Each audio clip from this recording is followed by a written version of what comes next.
Students, कैसे आप लोग। लास्ट लेक्चर पे हम लोगों ने वेक्टर डिस्कस किया था और इस वाले लेक्चर पे हम लोग बेटा डिस्कस करने वाले हैं 3D। बहुत सारा पोर्शन जो हमारा वेक्टर और 3D का है वो रिमूव हो चुका है, उसके अकॉर्डिंग ही हम लोग यहाँ पर स्टडी करने वाले हैं। तो आज हम लोग पढ़ेंगे 3D में सबसे पहले हम लोग पढ़ने वाले हैं बेटा स्ट्रेट लाइन, क्योंकि प्लेन का चैप्टर हमारा यहाँ पर रिमूव हो चुका है। तो हम लोग यहाँ पर आज स्ट्रेट लाइन पढ़ेंगे, स्ट्रेट लाइन इन स्पेस।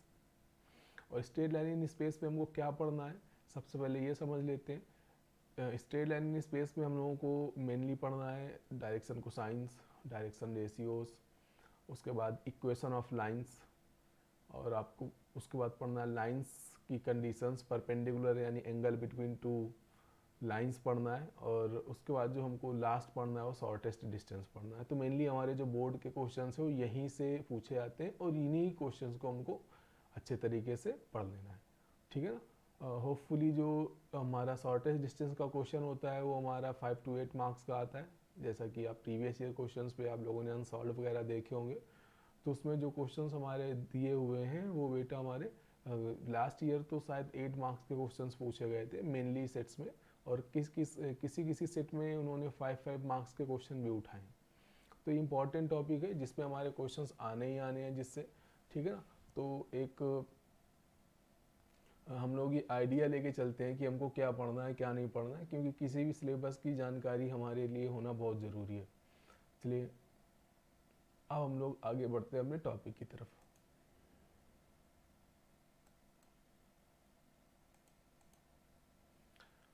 तो जैसा कि मैंने आपको बताया कि सिलेबस में हमको सबसे पहले पढ़ना है direction ratios and direction cosines. तो यहाँ पर आप देख पा रहे हैं कि जो मेनली एक आइडिया है, जो बोर्ड जितने मार्क्स का क्वेश्चन यहाँ पर उठाने वाला है, लगभग 5 to 8 मार्क्स के क्वेश्चंस बोर्ड यहाँ पर पूछेगा। अगर हम पूरा वेक्टर और 3D के पोर्शन की बात करते हैं तो 18 मार्क्स का हमारे सिलेबस में है, जो 18 मार्क्स का वेक्टर और 3D से क्वेश्चन बोर्ड में पूछे जाएंगे। चलिए अब हम लोग टॉपिक पे आते हैं कि इस टॉपिक में हमको क्या पढ़ना है। सबसे पहले हमारा है डायरेक्शन कोसाइन। तो डायरेक्शन कोसाइन क्या होता है? डायरेक्शन कोसाइन होता है कि अगर हमारे पास कोई एक लाइन है, वो एक्स एक्सिस, वाई एक्सिस और जेड एक्सिस से कोई एक एंगल अल्फा, बीटा और गामा जनरेट कर रही है, ठीक है ना।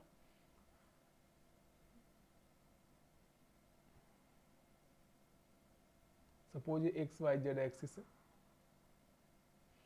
अब आपसे बोला जा रहा है, इसको मैंने एक्स एक्सिस बोल दिया, ये वाई एक्सिस हो गई और ये जेड एक्सिस हो गई। अब आपसे बोला जा रहा है कि एक ऐसी लाइन जो एक्स एक्सिस, वाई एक्सिस और जेड एक्सिस के रिस्पेक्ट में क्या है, वो एंगल जनरेट करे। सपोज हमारे पास ये एक लाइन है,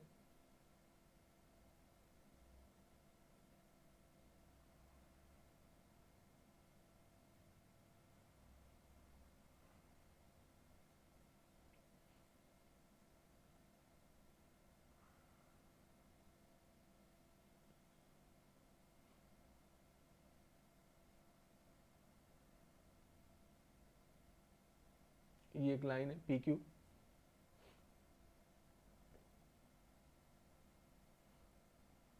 पी क्यू लाइन है।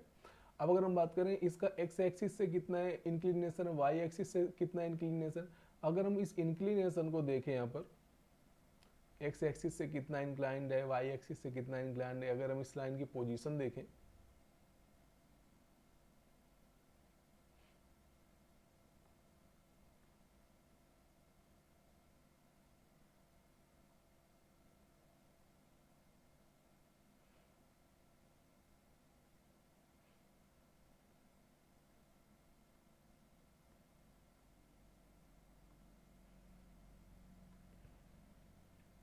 पी क्यू लाइन है, अब ये ओरिजिन पे आ चुकी है, ठीक है ना। ये जो लाइन है, इस लाइन सेगमेंट को हम पी क्यू बोलेंगे। तो एक्स एक्सिस से कितना एंगल जनरेट कर रही है, एक्स एक्सिस से कितना एंगल जनरेट कर रही है, अल्फा ना। वाई एक्सिस से कितना इसका एंगल जनरेट हुआ है, बीटा। और जेड एक्सिस से इसका कितना एंगल जनरेट हुआ है, इसको हम बोले गामा। तो अगर ये एक्स एक्सिस, वाई एक्सिस और जेड एक्सिस की पॉजिटिव डायरेक्शन से अगर ये alpha, beta, gamma angle generate कर रही है, तो मैंने क्या बोला है कि इफ अ लाइन और a vector a1 i cap plus a2 j cap plus a3 k cap makes an angle alpha, beta, gamma from the positive direction of x, y and z axis respectively, then cos alpha, cos beta, cos gamma are called direction cosine, ठीक। तो क्या बोलते हैं, इस line के लिए जो हम लोग क्या निकालते हैं, कॉस अल्फा, कॉस बीटा और कॉस गामा, इनकी जो वैल्यू होती है इनको बोलते हैं डायरेक्शन कोसाइन। डायरेक्शन कोसाइन को ये क्वेश्चन पूछा गया है कि डायरेक्शन कोसाइन किससे रिप्रेजेंट किए जाते हैं, तो डायरेक्शन कोसाइन बेटा एल एम एन से डिनोट किए जाते हैं। जो एल की वैल्यू होती है कॉस अल्फा, एम की वैल्यू होती है कॉस बीटा और एन की वैल्यू होती है कॉस गामा, ठीक है ना। तो ये हुई बात हमारी डायरेक्शन कोसाइन की। अब अगर हमारे पास कोई vector a1 i cap plus a2 j cap plus a3 k cap दिया हुआ है, तो जो होता है हमारे पास कॉस अल्फा होता है वो पहले है ना एक्स एक्सिस के कंपोनेंट अपॉन इसके मॉड, यानी इसको हम बोलते हैं a1 upon mod a, a1 upon mod of vector a, ठीक। ऐसे ही इसको बोलते हैं हम a2 upon mod of vector a, और इसको बोलेंगे a3 upon mod of vector a। कहां से आया बेटा, ये अभी डिस्कस करने का टाइम नहीं है, ठीक। तो L की value a1 upon mod of a, M की value a2 upon mod of a और N की value a3 upon mod of a होती है, क्लियर। इसको हम बोलते हैं डायरेक्शन कोसाइन। नाउ अब हम नेक्स्ट आते हैं कि क्या होता है हमारा डायरेक्शन रेशियोज। जैसा कि हम लोगों ने डायरेक्शन कोसाइन पढ़ रखा है, तो डायरेक्शन रेशियोज का मतलब होता है कि those numbers which are proportional to direction cosines are known as direction ratios. या फिर हम अगर बोलेंगे सिंपल, अगर हमारे पास कोई एक वेक्टर a दिया हुआ है, तो जो उस वेक्टर के बनाने वाले कंपोनेंट्स होते हैं, है ना, एक्स एक्सिस, वाई एक्सिस और जेड एक्सिस में a1 i cap plus a2 j cap plus a3 k cap ये वेक्टर है, तो एक्स एक्सिस का कंपोनेंट a1 है, वाई एक्सिस का कंपोनेंट a2 है और जेड एक्सिस का कंपोनेंट a3 है। तो ये जो a1 a2 a3 होते हैं इनको बोलते हैं हम लोग डायरेक्शन रेशियोज, ठीक। या फिर मैंने यहाँ पर क्या बोलते हैं, component of vector are known as direction ratios. अब हम लोग आगे बात करते हैं कि डायरेक्शन रेशियोज को हम लोग कैसे फाइंड करते हैं, कैसे फाइंड करते हैं। सपोज अब देखो, जैसे हमारे पास ये एक लाइन सेगमेंट PQ था किसी स्पेस पे,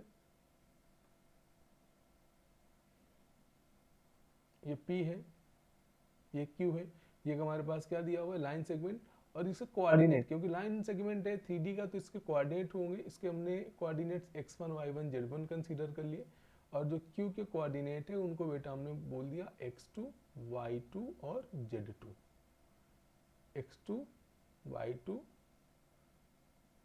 और z2, ठीक। तो इनके बीच का जो हमारे पास डायरेक्शन रेशियो निकल के आता है, डायरेक्शन रेशियो ऑफ PQ, वो क्या निकल के आता है, इनके जो कंपोनेंट होते हैं, मतलब x के, y के और z के, इनका जो डिफरेंस होता है वो डायरेक्शन रेशियो होता है। यानी x2 minus x1 comma y2 minus y1 comma z2 minus z1, इनको हम बेटा बोलते हैं डायरेक्शन रेशियोज। यानी अगर कोई हमारे पास एक लाइन सेगमेंट दिया हुआ है, उसके डायरेक्शन रेशियो आपको पता करने हैं, तो हम लोग इनके डिफरेंस से डायरेक्शन रेशियोज पता कर लेते हैं। अब हम लोग बेटा आते हैं क्वेश्चंस पे।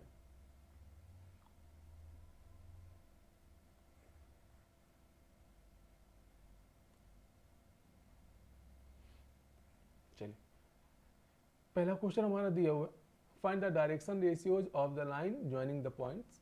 अब लाइन है तो इसको अगर हम लाइन ए बी बोल दें, इस पॉइंट को ए और इस पॉइंट को बी बोल दें, तो हम यहाँ पर बोलेंगे डायरेक्शन रेशियोज। डायरेक्शन रेशियोज को dr से डिनोट करते हैं, ठीक है ना। डायरेक्शन रेशियोज ऊपर हम लोग पावर में s जैसा कुछ लगा देते हैं, तो डी डायरेक्शन रेशियोज ऊपर s लगा हुआ है ऑफ ए बी। अगर हम लोगों ने इसको PQ बोला होता तो PQ बोलते हैं, direction ratios of A B. क्या होगा बेटा, ये हो गया x1 y1 z1 x2 y2 z2, तो मैंने बताया x2 minus x1 3 minus 1 comma 4 minus 2 comma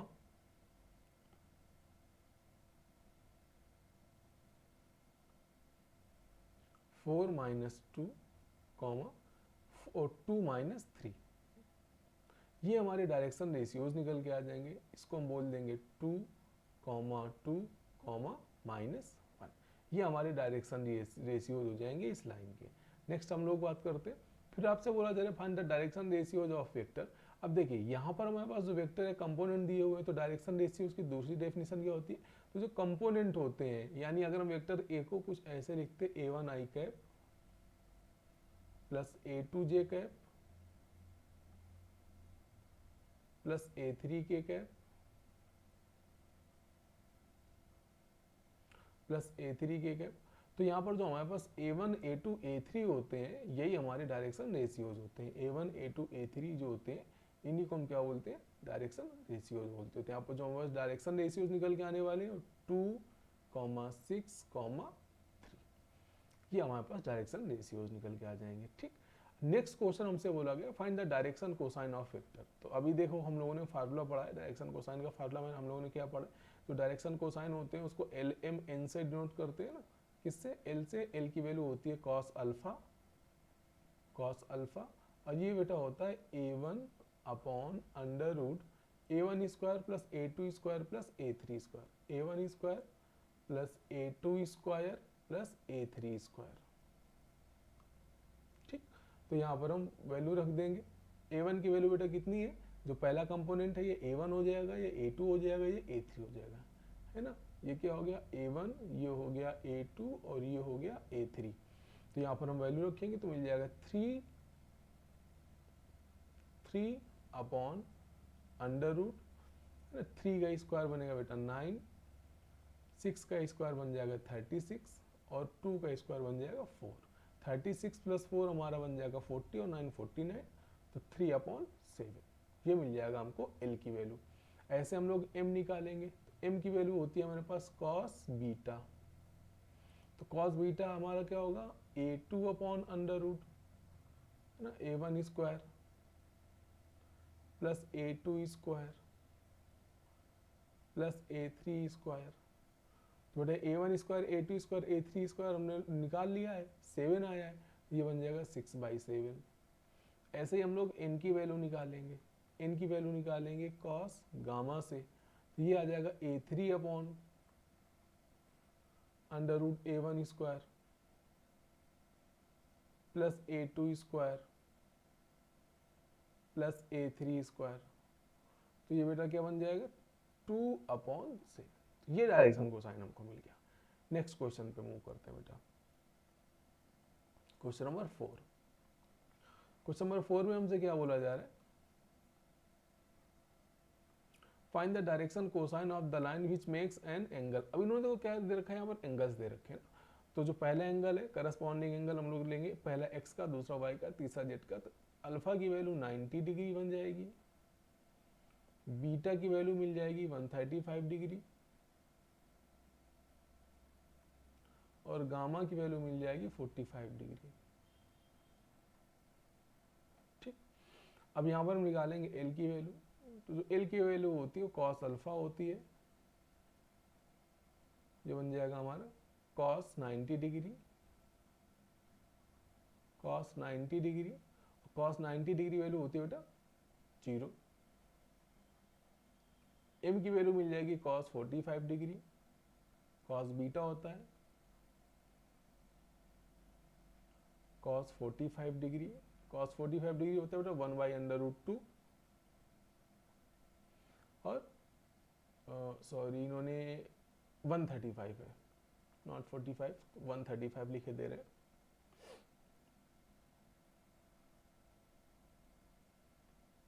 cos 135 degree, cos 135 degree value होती है -1/√2। ठीक, और n की वैल्यू कॉस 45 डिग्री बनेगा, कॉस गामा को हम बोल देंगे कॉस 45 डिग्री, बोल देंगे 1/√2। ठीक, तो ये हमारे पास डायरेक्शन कोसाइंस मिल जाएंगे। नेक्स्ट क्वेश्चन बहुत इंपॉर्टेंट है, बहुत बार पूछा गया है ये क्वेश्चन, इसको ध्यान से देखिएगा। बोलोगे for a given vector A दे रखा है A1 i cap plus A2 j cap plus A3 k cap, prove that L square plus M square plus N square की वैल्यू 1 होती है। इसमें बेटा हमारे 3 रिजल्ट पूछे जाते हैं, तो पहला रिजल्ट देखते हैं हम लोग, है ना। हम लोगों ने पढ़ रखा है कि जो L की वैल्यू होती है, जो L की वैल्यू होती है वो होती है हमारे पास A1 upon mod vector A, जो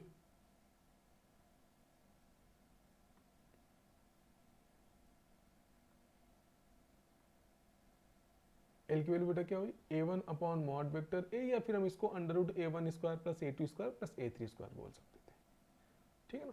M की वैल्यू बेटा क्या हुई m की वैल्यू हो जाएगी a2 upon mod vector A,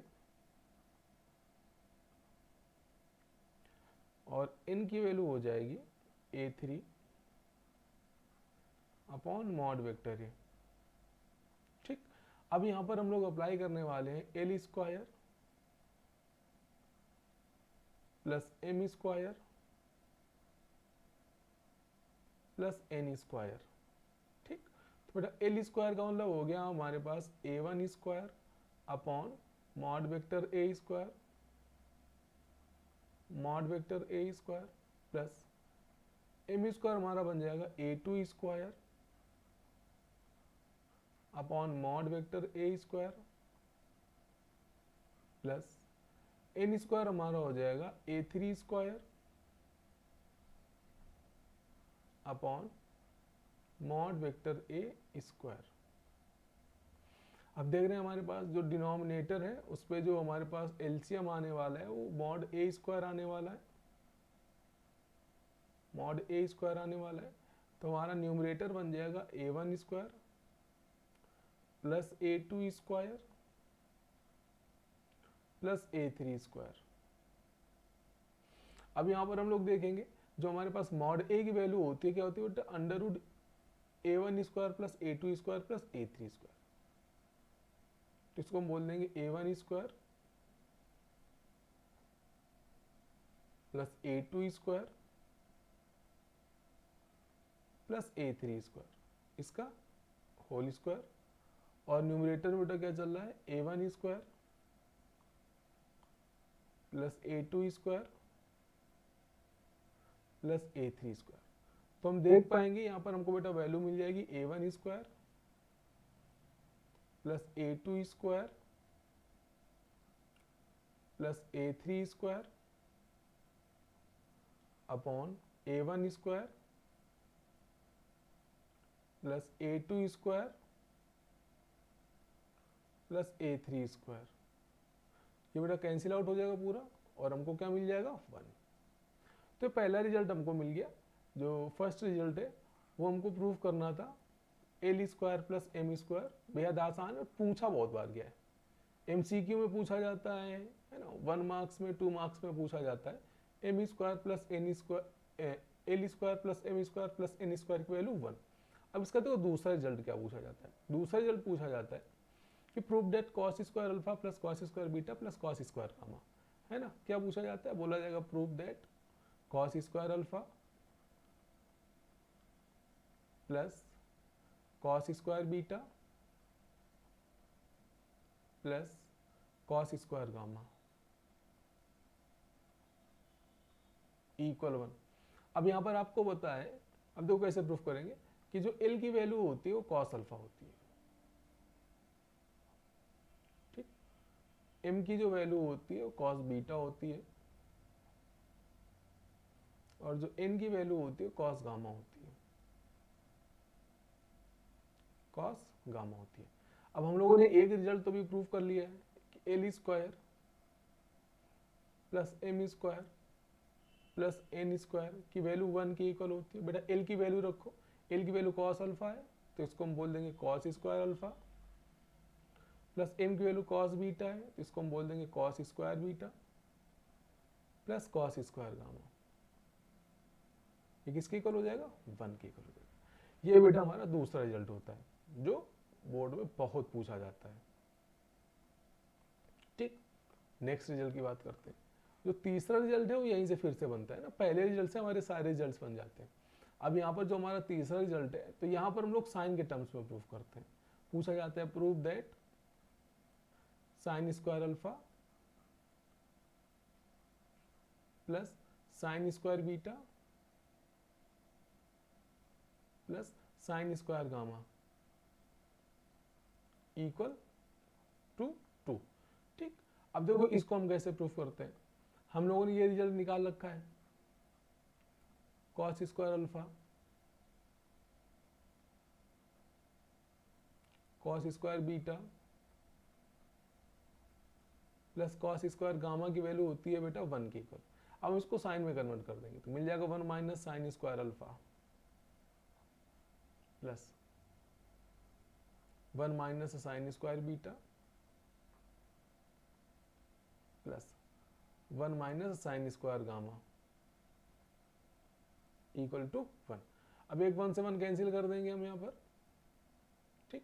तो 1 और 1 कितना बन गया यहाँ पर 2, और साइन वाले टर्म सारे राइट साइड पे उठा ले जाएंगे, तो मिल जाएगा sign square alpha plus sine square beta plus sine square gamma. ये हमारा किसके इक्वल हो जाएगा, 2 के इक्वल हो जाएगा। नेक्स्ट देखते हैं हम लोग,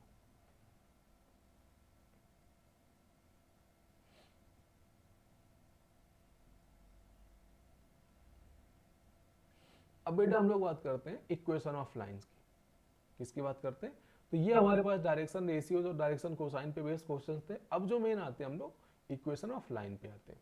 तो क्या होती है इक्वेशन ऑफ लाइन, यहाँ पर हमारे पास equation of line in plane, ये टोटल हमारा मतलब जो क्वेश्चन है प्लेन पर, equation of line in space है ना।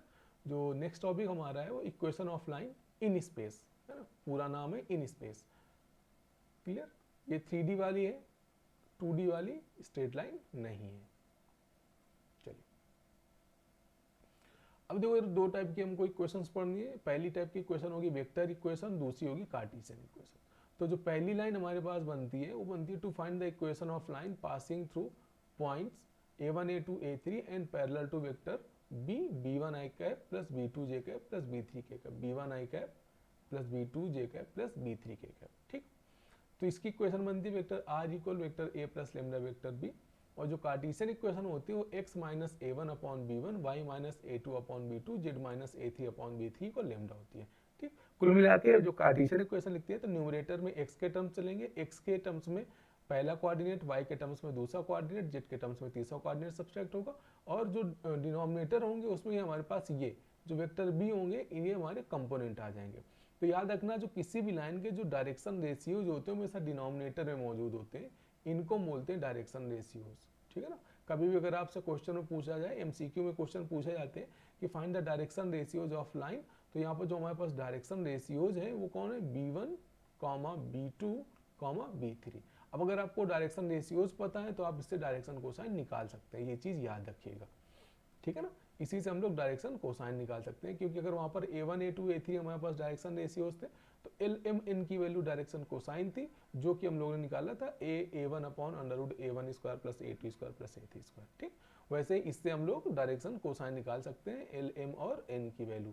L की वैल्यू क्या आ जाएगी b1 अपॉन, ठीक है ना, under root b1 square plus b2 square plus b3 square. तो ये चीज आप याद रखिएगा, कॉन्सेप्ट हम अगर हम लोग क्लियर है तो सारी चीजें हम कर पाएंगे ना। जो मन में आए कि नहीं ऐसी चीज कहाँ से आ गई, ऐसे हमारा b2 अपॉन और ठीक b3 अपॉन, ये टर्म हमारे चलेंगे। चलिए आगे बढ़ते हैं। तो ये इक्वेशन कब होती है, ये बेटा इक्वेशन तब होती है जब हमारे पास जो लाइन है एक पॉइंट से पास करे और एक वेक्टर के परपेंडिकुलर हो। तो थोड़ा सा इसका कॉन्सेप्ट हम लोग देख लेते हैं।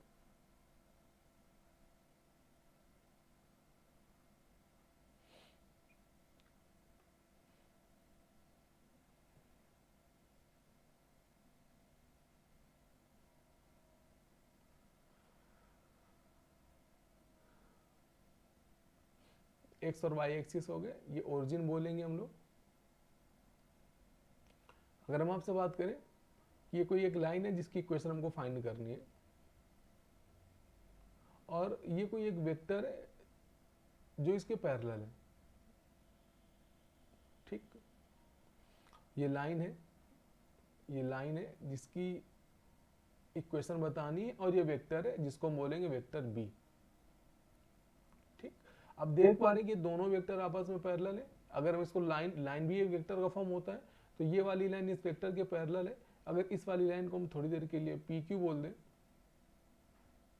ठीक है ना, और ये पी क्यू नहीं ए बी बोले दे रहे, ए बी लाइन बोले दे रहे, और ये हमारा ओ है। क्लियर ना, अब यहाँ पर अगर हम ध्यान से देखें कि ये जो लाइन है किसी एक पॉइंट से पास कर रहा है, उस पॉइंट को हमने बोल दिया,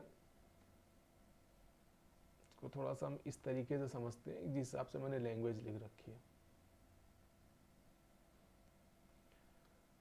ठीक, लैंग्वेज में क्या है कि एक लाइन की इक्वेशन बतानी है, रेड कलर से हो गया, चलो ठीक है। ये किसी एक पॉइंट से पास कर रही है, किसी एक पॉइंट से पास कर रही है। इस पॉइंट को हम लोग बोलेंगे बेटा वेक्टर, इस पॉइंट को बोले हम लोग ए। इसका पोजीशन वेक्टर हमको मिल जाएगा, इसके कोऑर्डिनेट दे रखे हैं A1, A2, A3 दे रखे हैं, ठीक है ना। तो अब अगर हम ध्यान से देखें यहाँ पर जो हमारे पास ये जो लाइन है और ये जो वेक्टर है आपस में कैसे पैरेलल है ना, आपस में कैसे पैरेलल। तो यहाँ पर हम बोल सकते हैं, अच्छा कोई भी लाइन हमारे जो कोई भी लाइन होती है बिना वेरिएबल पॉइंट के नहीं बनती है, तो यहाँ पर हमने कोई एक वेरिएबल पॉइंट P कंसीडर कर लिया जिसको हम बोलेंगे x, y, z, ठीक। अब अगर हम वेक्टर AP की बात करें O के रिस्पेक्ट में,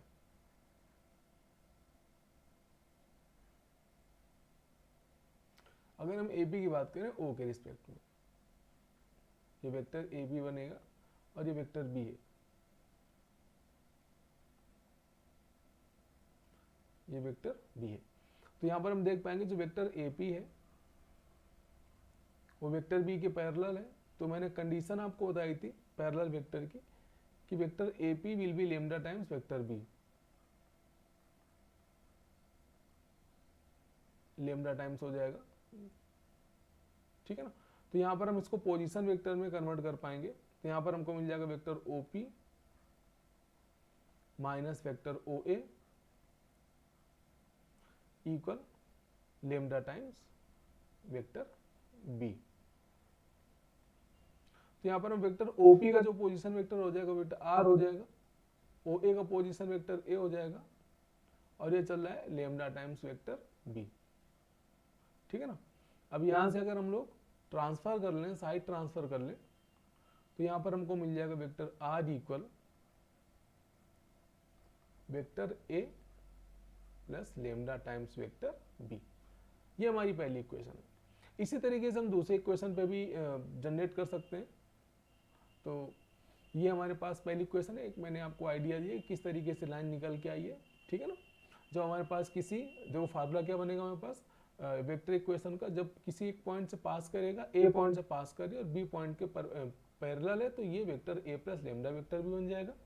और दूसरा अगर दो पॉइंट से पास कर रही है लाइन, तो हमारे पास इक्वेशन बन जाएगी vector A plus lambda times vector B minus A, और जो कार्टेशियन इक्वेशन बन जाएगी x minus a1 y minus a2 z minus a3 upon, अब जो हमारे पास डायरेक्शन रेशियोज निकल के आएंगे, क्योंकि पॉइंट के मैंने डायरेक्शन रेशियो आपको बताया था, इनके डिफरेंस होते हैं, है ना। वो एक लाइन था, ये एक पॉइंट है, तो पॉइंट के direction ratios b1 minus a1, b2 minus a2 और b3 माइनस a3 टाइप के हो जाएंगे। चलिए अब हम लोग इसमें न्यूमेरिकल्स देख लेते हैं। पहला क्वेश्चन हमारा क्या बोला गया है, पहला क्वेश्चन बोला गया find the equation of line passing through point, तो जिस पॉइंट से पास करता है इसके हम वेक्टर जनरेट कर लेते हैं। इन कोऑर्डिनेट्स को वेक्टर पे कैसे लिखेंगे, ये मिल जाएगा पहला component 2i cap minus J cap और प्लस के कैप, ये मिल गया वेक्टर ए। और जिसके पैरेलल होता है याद रखिएगा हमेशा वेक्टर बी बनता है। तो यहाँ पर जो वेक्टर बी निकल के आ जाएगा वो बन जाएगा 3i cap plus 6j cap plus 2k cap. तो जो हमारे पास इक्वेशन निकल के आएगी लाइन की, तो वेक्टर आर इक्वल बन जाएगा, ये वेक्टर इक्वेशन है, vector A plus lambda times vector B. बस आपको वैल्यू रख देनी है 2i cap minus J cap plus K cap plus lambda times vector B की वैल्यू आ जाएगी 3i cap plus 6j cap plus 2k cap. ठीक, ये हमको मिल गई बेटा लाइन की वेक्टर इक्वेशन। अब अगर हमको कार्टेशियन इक्वेशन लिखनी है, ये वेक्टर इक्वेशन थी, अगर हमको कार्टेशियन इक्वेशन लिखनी है तो कैसे लिखते हैं वो भी देख ले रहे हैं। जब तक आपसे ये ना पूछा जाए कि आप वेक्टर इक्वेशन लिखिए या कार्टेशियन इक्वेशन लिखिए, तब तक आप फ्री है, किसी भी फॉर्म पे लिख सकते हैं। तो जनरली हम लोग वेक्टर इक्वेशन लिखते हैं, तो हम कार्टेशियन इक्वेशन की बात करते हैं। तो कार्टेशियन इक्वेशन क्या होती है, x minus a1 upon b1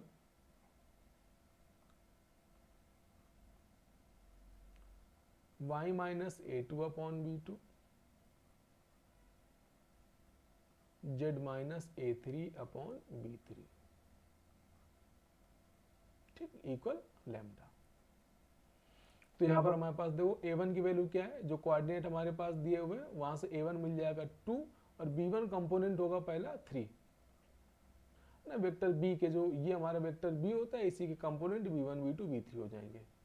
तो क्या बन जाएगा x minus 2 upon 3 y minus minus 1 होगा तो y प्लस 1 बन जाएगा अपॉन 6 बनेगा प्लस z माइनस 1 अपॉन 2 बन जाएगा, ठीक। ये वाले जो हमारे पास वैल्यूज है ये a1 a2 a3 को रिप्रेजेंट करेंगी, ठीक। तो इस तरीके से हम वेक्टर और कार्टेशियन इक्वेशन निकाल पाएंगे।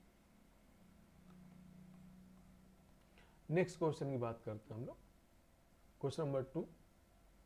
क्वेश्चन नंबर 2 बोलोगे find the equation of line, find the equation of line passing through 2 points. तो मैंने आपको बताया जब 2 पॉइंट से पास करते हैं तो आप उनको वेक्टर के फॉर्म पे या कार्टेशियन के फॉर्म पे भी लिख सकते हैं, ठीक है ना।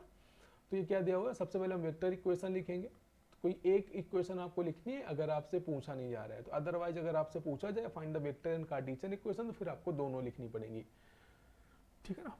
तो यहाँ पर हम लोग बोलेंगे वेक्टर, अगर जब वेक्टर फॉर्म पे लिखेंगे तो इक्वेशन होती है vector R equal vector A plus lambda times vector B minus vector A, vector B minus vector A. तो ए क्या बनेगा, ये जो पहला कोऑर्डिनेट है हमारे पास है ना, ये ए पॉइंट होगा और दूसरे कोऑर्डिनेट को बी पॉइंट बोलेंगे, तो ए का जो पोजीशन वेक्टर होगा उसको हम लोग वेक्टर ए बोलेंगे, ठीक है ना। ये जो पॉइंट ए है, ए पॉइंट है 2 कॉमा -1 कॉमा -1 और बी पॉइंट दिया हुआ है हमारे पास 5 कॉमा -2 कॉमा 4। तो यहाँ से हम वेक्टर जनरेट कर लेंगे। तो इसके कोऑर्डिनेट का जो वेक्टर होगा वो वेक्टर ए बनेगा और इसके कोऑर्डिनेट का जो वेक्टर होगा वो वेक्टर बी बन जाएगा। तो क्या बनेगा, वेक्टर ए हमारा मिल जाएगा 2i cap minus J cap minus K cap plus lambda times B minus A. तो बी माइनस ए का मतलब हो गया, यहाँ पर हम लोग क्या करेंगे, जो दूसरा वेक्टर बनने वाला है बन जाएगा हमारा 5i cap minus 2j cap plus 4k cap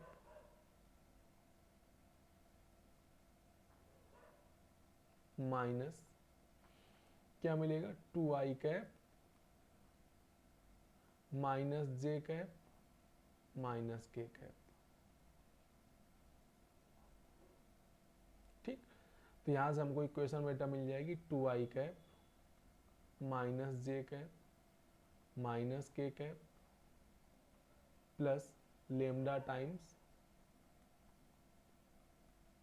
5 minus 2 आ जाएगा बेटा 3i कैप माइनस 2 प्लस 1 हो जाएगा माइनस जे कैप, मतलब 4 और प्लस 1 5k कैप। ये बेटा हमको मिल गई इक्वेशन, वेक्टर इक्वेशन। अब अगर हम कार्टेशियन इक्वेशन निकालते हैं तो कार्टेशियन इक्वेशन आप यहाँ से इसको ट्रांसफॉर्म भी कर सकते हैं या तो आप डायरेक्ट फार्मूले पे रख सकते हैं। जो कार्टेशियन इक्वेशन निकल के आएगी उसको हम बोल देंगे x minus a1 upon b1 minus a1 equal y minus a2 upon b2 minus a2 z minus a3 upon b3 minus a3 equal lambda. तो हम बोल देंगे इसको x माइनस a1 मतलब हो गया 2 upon b1 minus a1 5 minus 2 equal y plus 1 upon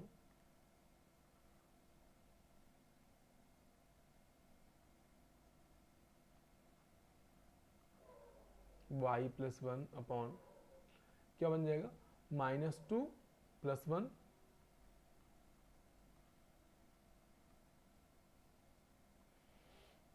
equal Z plus 1 upon 4 + 1 equal lambda. अब इसको आप सॉल्व कर लीजिए, क्या मिल जाएगा x - 2 upon 3 y plus 1 upon -1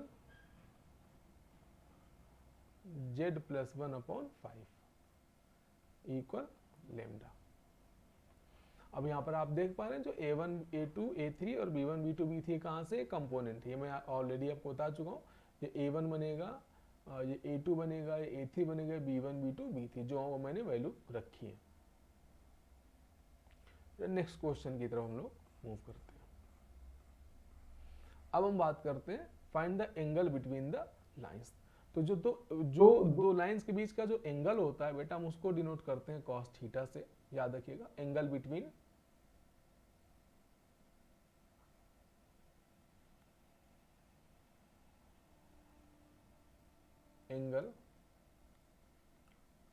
lines, ये जो बेटा होता है ये होता है vector b1 dot vector b2 upon mod vector b1 mod vector b2, ये फार्मूला होता है। अब क्या होता है, ये b1 b2 क्या है, अगर हमारे पास कोई दो लाइन दे दी जाए, vector r equal vector a1 plus lambda vector b1, और दूसरी लाइन हमको दे दी जाए vector r equal a2 plus mu times vector b2। तो जो हमारे पास फार्मूला आता है एंगल बिटवीन लाइंस का, ये होता है cos थीटा के इक्वल। इस फार्मूले का यूज करके हम लोग दोनों लाइन के बीच का एंगल फाइंड कर लेंगे। ठीक, तो अब अगर हम इसको इस वाले क्वेश्चन को कंपेयर करें इससे, तो क्या बनेगा, तो वेक्टर r इक्वल ये वाला जो वेक्टर है ये a1 का काम करेगा प्लस लेमडा b1, ये क्या बन जाएगा a1, ये क्या बन जाएगा b1, और इसको हम बोल देंगे बेटा a2 और इसको बोल देंगे b2। तो सबसे पहले वैल्यू फाइंड कर लेंगे। तो यहाँ पर हमारे पास हमको केवल b1 और b2 की जरूरत है। तो इस वाले इक्वेशन से हमको b1 की वैल्यू क्या मिल जाएगी, ये i cap plus 2j cap plus 3k cap, और जो b2 मिल जाएगा हमको वेक्टर, वो मिल जाएगा जो म्यू का कंपोनेंट होगा, कोफिशिएंट होगा 3i cap plus 2j cap plus 6k cap. अब यहाँ पर हम फार्मूला अप्लाई कर देंगे। तो जो फार्मूला होगा हमारा, let angle between both lines are theta, तो क्या बनेगा cos थीटा इक्वल, फार्मूला क्या होगा b1 dot b2 upon mod b1 mod b2। ठीक, ये हमारा फार्मूला बनेगा। अब देखिए ये b1 dot b2 upon mod b1 mod b2। अब b1 और b2 की वैल्यू रख रहे हैं। b1 की वैल्यू क्या है i cap plus 2j cap plus 3k cap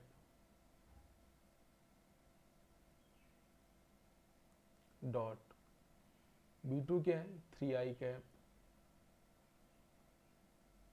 plus 2j cap plus 6k cap upon, है ना, b1 का मॉड क्या निकल गया, under root 1 square 1, 2 square 4, 3 square 9, under root b2 square क्या बन जाएगा 3 स्क्वायर 9, 2 स्क्वायर 4 और 6 स्क्वायर 36। तो न्यूमरेटर में क्या मिलने वाला है, 3 प्लस 4 प्लस 18 अपॉन, ये मिल जाएगा हमारे पास कितना, √14 इंटू 7। तो इसको बोल देंगे हम लोग कितना, 25 अपॉन 7 √14। ठीक है ना, ये किसकी वैल्यू आ गई बेटा, कॉस थीटा की। तो यहां से हमको एंगल बताना था, तो यहां पर एंगल हमको मिल जाएगा theta equal cos inverse 25 upon 7 √14। ये हमारे पास आंसर निकल के आएगा।